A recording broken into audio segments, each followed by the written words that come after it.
Assalamu alaykum, hörmətli televizor görgüçülər. Yaxşımısınızlar? Yaxşımsızlar. Dünya Uyg'ur qurultayı tor televiziyasining kunlik xabarlar programmasiga hammanglar xush kelibsizlar. Men riyosatchi İftixar Abdurashid. Men riyosatchi Zumratay Erkin. Bugun seyşembe. Hörmətli ko'rmanlar, tövəndə diqqətinizlər kunlik xabarlar programmamızdan təfsilatı bolsun. Tünügün, yani düşenbe günden itibaren Berlin'de bazı mühim uçurşuş ve yığınlarda buluvatkan Dünya Uyghur Qurultayının reisi Dolqun Eysa, Qurultay Berlin işxanasının müdiri Gayru Qurban, Uyghur Hareket Teşkilatı'nın reisi Roshan Abbas, Uyghur Tədqiqat Mərkəzinin reisi Abdülhakim İdris ve Qurultayının Türkiye vekili Adukat Cevlan Şirməmətlərinin faaliyetleri bugün mühim devam kılmakta. Germaniya Parlamentideki Uyghur Dostluk Grupusunun reisi Peter Hayt Efendi bilen görüşken Uyghur vekilleri, Körüş jarayonida vatanimiz Sharq Turkistonda irqiy qirg'inchilik va insoniyat qarshi jinoyatlarning hilam davom qilayotganligini, dunyo iqtisodida oldingi qatorda turadigan va Yevropaning parovuzi bo'lgan Germaniyadek bir davlatning bu vahshiyliklarga va Uyg'ur majburiy emkiga chetishliq german shirkatlariga qarta konkret tadbir elishining ta'xirsiz ekanligini eskartib o'tishdi. Faoliyat jarayonida yana Roshan Abbas xonimning tutqundagi hadisiya doktor Gulshan Abbas haqida ishlangan Hadamni izlash yo'lida nomli hujjatlik filmi Berlinning tonishliq kinoxonalaridan biri bo'lgan Delphi Lux kino sarayida qo'yildi va ko'rmanlarning qizg'in olqishiga sazovor bo'ldi. Berlindagi faoliyatlar haqida to'xtalgan Qurultay raisi Dolqun Eysa apandim bugun stansimizning maxsus ziyoratini qabul qilib, tovankilarni bayon qildi. Bu qadimki Berlin ziyoratimiz bir qancha maqsadlar bilan o'rinlashtirilgan va Uyg'ur harakatining raisi Roshan Abbas, Uyg'ur tadqiqot markazining mudiri Abdulhakim boshlig'ida bir hay'at Javlon ve Serkal'la Berlin'e geldi. Ben bir yakın Berlin'e geldim. Bir yerde tönögün bir katar faaliyetler bop öttü. Germaniya Parlamenti Uygur Dostluk Grubu'nun ki koş reisi Peter Hayt Efendi ve onun xadimleri bilen uçraştık. Bunun da şu mecbur emgekliğini tutup Uygur Dostluk Grubu'nun Germaniya Parlamento'daki aldığımızdaki plan programları hakkında müzakirler yapadık. Bu yıl 10. ayda bo'lgan Dünya Qurultayının 8. növbətli qurultayı haqqında məlumatlarını berdik ve şundaqla 9. ayda parlament əmdi tətilga chiqib ketdi. Aldığımız gəplərdə 9. ayda yeni parlament yığılğan vaxtının üzüdə qilish tegishlik bəzi planlar, proqramlar haqqında müzakirələr yapadık. Onundan keyin Berlin'in mərkəzdəki kinoxonada Hadamni izleyme namlı film iyada ko'rsatildi. Xalqaro kechirim qilish tashkiloti olsun, xalqaro inson haqlari juz tashkiloti, Tibetliklar va bir qism tadqiqotchilar, kino severlar bo'lib, nurg'ulg'an kishilarning qatnashishi bilan bu film qo'yildi va filmdan keyin savol javob shaklida bo'ldi. Bu yerda Roshandan savollar so'rildi va bizdimi yerda bu film haqida, çünkü filmde men ve benim ailemmi bu filmnin mühim bir kısmını teşkil kıldığı için iyiydi. Biz bu tamaşaçılarning savollarga cevap verdik. Şuna bir yerdeki faaliyet hem siyasiler bilen hem tamaşaçılar bilen hem teşkilatların, xalqaro teşkilatlarının xadimlerine uçuruşu şekilde devam qildi. Aldığımız günlerde yana Germaniya Parlamenti İnsan Hakları Komisyonundaki xadimleri bilen, müdürleri bilen ve yani bir kısım teşkilatlarının rehberleri bilen uçuruşup aldığımızdaki plan programlarını, hemkarlık meselelerini müzakir qilamiz. Berlindagi faoliyatlarning ahamiyati haqida tafsiliy ma'lumot bergan Qurultay Berlin ishxonasining mudiri Gayru Qurban efendimmi ziyoratimizni qabul qilib tovankilarni aytdi.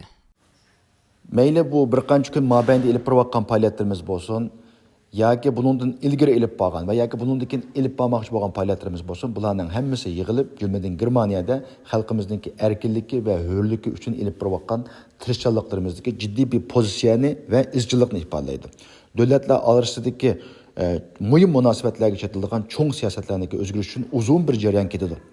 Buni bir ikki qitimliq faaliyatlar bilan, hayajonlar bilan amalga oshirib bo'lmaydi. Shuning uchun bu yerdagi izchillik to'limi muhim. Bizningki yillardan beri Germaniyada siyosiy, iqtisodiy va ijtimoiy faoliyat olib borayotgan izchil tirishchiliklarimizning natijasida bugungi kunlikda Uyg'ur masalasi Germaniyaningki muhim siyosatlarida, davlat siyosatlarida har xil shaklda aks etadigan foydali bir vaziyat qo'lga kelmoqda. Bu vaziyatni saqlab qilish va mushuning asosida texmi foydali bir vaziyatlarni qo'lga keltirish uchun biz to'g'ri tirishimiz, uzun müddetlik tirishimizni to'g'ri keldi. Bu bugun qilayotgan faoliyatlarimiz albatta shuniki amaliy misollar bo'lib hisoblandi. Kanadaning Xitoyda turishliq bosh elchisi Jennifer May 19 iyundan 22 iyungacha vatanimizda tuyuqsiz ziyoratda bo'lib, atalmış Uyg'ur avtonom rayonining yuqori darajalik amaldorlari bilan suhbat ilib borgan.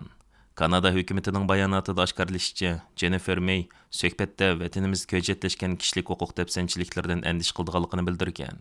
Jennifer May Xitoyning 2017-yili boshlangan cho'ng tutqundan beri bo'libmi Kanadani o'z ichiga olgan 10 necha g'arb davlat parlamentining Uyg'ur irqiy qirg'inchiligini e'tirof qilishdan beri vatanimizda ziyoratda bo'lishga yo'l qo'yilgan tunji g'arb bosh elchisi hisoblanadi. Kanada hukumatining 23 iyun e'lon qilgan bayonotida ko'rsatilishicha, bosh elchi Mayning Xinjiang ziyorati Kanadaning Xitoy amaldorlari bilan bo'lgan diplomatik aloqasining bir partisi bo'lib, bu ziyorat Kanadaning kishilik huquq masalasidagi andishlarini Xinjiang rahbarlariga bevosita yetkazish fursati uchun xizmat qilmoqda deyilgan. Jennifer Mayning bu qatimliq vatanimiz ziyoratida kishilik huquq andishlarini o'ttirib qo'yishi, ilgari vatanimizni ziyorat qilib, Xitoyning atalmış Xinjiang siyosatini qo'llagan yoki atalmış Xinjiangda hech qanday masala yo'qligini ilgari surgan musulmon ellari, Turkiy davlatlar yoki 3 dunyo ellarining diplomatlariga nisbatan ro'shan silishtirma hosil qilmoqda. Kanada hukumatining bayonotida ko'rsatilishicha, Jennifer May ziyoratda atalmış Uyg'ur avtonom rayonlik partkomning sekretari Ma Xingrui va atalmış Uyg'ur avtonom rayonlik hukumatning boshqa yuqori darajalik amaldorlari bilan ko'rishgan. Bayonotda mundaq deyilgan: Bosh elchi May Xinjiangdagi Uyg'ur va boshqa musulmon as-sonliq millatlarga ta'sir ko'rsatgan sistemalik kishilik huquq dafsanchiliklariga doir, jumladan BDT mutaxassislari va BDT kishilik huquq oliy komissarlik ishxonasi tarafidan o'ttirib qo'yilgan ishonchlik doklati tilga ilingan masalalardan andish qildiganligini o'ttirib qo'ydi. Bayonot yana Jennifer Mayning bo'libmi Uyg'ur tili ma'rifining cheklanishi va Uyg'ur bolalarining yotoqli maktablarga o'rinlashtirilishiga bo'lgan andishisini o'ttirib qo'yganligi qayd qilinmoqda. Bayonotda ko'rsatilishicha, bosh elchi May yana mustaqil BDT mutaxassislarining vatanimizni o'z ichiga olgan Xitoydagi barliq rayonlarga cheklimasiz tekshirish elib berishiga yo'l qo'yishni qayta ta'kidlagan. Kanadaning Xitoyda turishliq bosh elchisi May bu andishlarni Xitoy hukumati irqiy qirg'inchilik va majburiy emgak g'arib to'qib chiqargan yolg'onchilikdir deb inkor qilayotgan bir vaqtda atalmış Uyg'ur avtonom rayonining amaldorlariga yuzturani aytgan.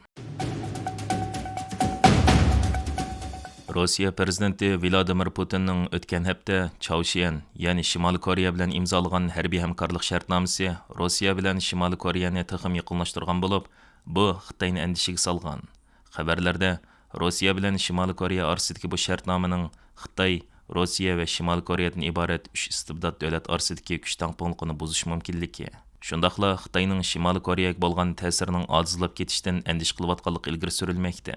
Birlashma agentlikning 21 iyun e'lon qilgan bu vaqtdagi xabar analizida ko'rsatishicha, mutaxassislar Xitoy rahbarlarining Shimoliy Koreya rahbari Kim Jong-un bilan Rossiya prezidenti Vladimir Putinning shartnoma imzolashidan keyin Xitoy rahbarlarining Shimoliy Koreyaga bo'lgan yoshirin ta'sirining ojizlab ketishidan va buning Koreya yarim orolida muqimsizlikni kuchaytirib o'tishdan andishaga tushganligini bildirgan. Birlashma agentlikning qayd qilishicha, Beijing doiralari Rossiya bilan Shimoliy Koreyaning sovuq urushdan buyanqi eng kuchli hamkorlikka taqobil turishda zo'rlanmoqda ekan. Xabarda Xitoyning bir tarafdan Amerika va uning g'arbdagi ittifoqdoshlariga qarshi turish, yana bir tarafdan Koreya yarim orolida muqimlikni saqlashdan iborat o'zaro ziddiyatlik tanlashga duch kelganligi qayd qilinmoqda. Xitoy hukumati Rossiya bilan Shimoliy Koreya orasida imzolangan bu shartnomaga hozir qadar hech qanday inkas bildirmagan. Holbuki, Rossiya bilan Shimoliy Koreya orasida imzolangan bu shartnoma har ikki davlatdan har qanday bir hujum uchirsa, yana birining harbiy yordam berishi talab qilingan. Birlashma agentlikning bildirishicha, mutaxassislar Xitoyning bu shartnomaga qaytargan inkasining intayin ojiz ekanligi, bu Beijingning nima qilishni bilmayotganligi, uning qaror chiqarishga amalsiz qolganligini ko'rsatadi deb qarmoqda ekan. Xabarda yana Beijingdagi ba'zi kishilarning Rossiya bilan Shimoliy Koreyaning harbiy hamkorligi Amerikaning dunyoviy hukmronlik o'rniga kashil tug'dirdi deb qarsimi, biroq Xitoyda zo'r xotirjamsizlik borligi, chunki Xitoyning Shimoliy Koreyaning Rossiyaning qo'liga tushib ketishi, shundaqla vaziyat muqimsiz bir yadro qurollar davlatining o'z bo'sug'isida paydo bo'lishini xohlamaydiganligi bildirilgan. Hurmatli ko'ruvchilar, tövəndə diqqətinizə gündəlik xəbərlər proqramımızın təfsilatını sunduq. Keyin qitimliq sonimizgacha ko'rishgacha omon bo'lgaysizlar. Stansiyamizning YouTube kanaliga a'zo bo'lishni unutmang. Xayr xo'sh.